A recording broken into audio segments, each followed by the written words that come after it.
form of authority. This will build unflinchingly but righteously, with courage but with humility, with determination but with compassion and understanding.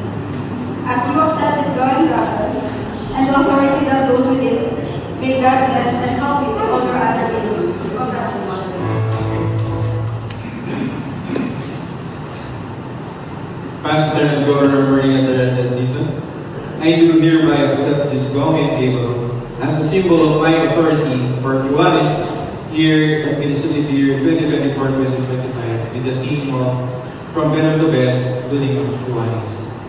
With the object of Kiwanis as my guide and with the blessings of the Almighty, it is my covenant to will this day well, unflinchingly but righteously, with courage but with humility, and finally, with determination but with compassion and understanding.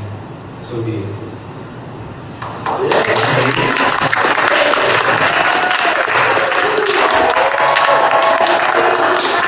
Salamat po sa mga elders ng division. Salamat po sa inyong mga tiwala from Sir Manny na nandyan lagi to check me on kung tama na ba ang aming ginagawa. Salamat po Sir Manny sa pagiging nandyan ka lagi sa amin.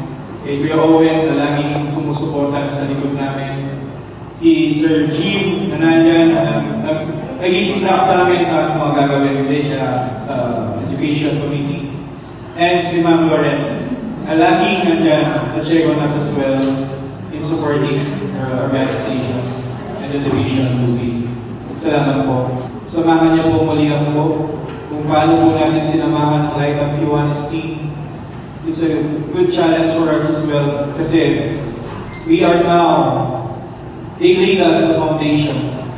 Okay? We'll just be here to bring out our best. Kaya maraming salamat po. Saludo po ko sa inyo lahat. Maraming salamat muli. Samahan niyo ako, Lieutenant Governor Raymond Ogra, Better to Peace, Best Team.